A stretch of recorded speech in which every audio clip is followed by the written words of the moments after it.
আলহামদুলিল্লাহ, আবার একটি সাকসেসফুল ফ্লাইট সিঙ্গাপুরে হতে যাচ্ছে। তো আমরা সিঙ্গাপুর আগামীকাল ফ্লাইট। তো আজও পর্যন্ত আমরা জব মারা থেকে আমরা পর্যন্ত বোঝার চেষ্টা করি যে একজন মানুষ, একজন স্টুডেন্ট কিভাবে তার লক্ষ্যে পৌঁছতে পারে।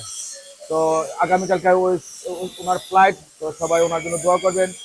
যারা যাবে ভবিষ্যতে এবং গেছে সবাই সবার জন্য দোয়া করবেন। তো ওনার মুখ থেকে কিছু কথা শোনেন। আসসালামু আলাইকুম। আমার নাম মোহাম্মদ শাওন কবির। আমি এএসকে সেন্টার থেকে কাজ শিখছি। তো আলহামদুলিল্লাহ আগামীকাল আমার ফ্লাইট। সবাই আমার জন্য দোয়া করবেন।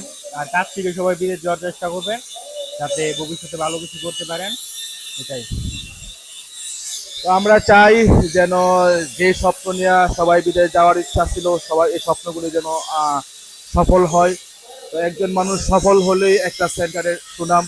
এটি আমরা দোয়া করি যে মানুষটা স্বপ্ন যে বিদেশ যেতেছে, এই মানুষটা যেন সাকসেসফুল হয়ে বাংলাদেশে আবার পৌঁছাতে পারে। আসসালামু আলাইকুম সবাইকে।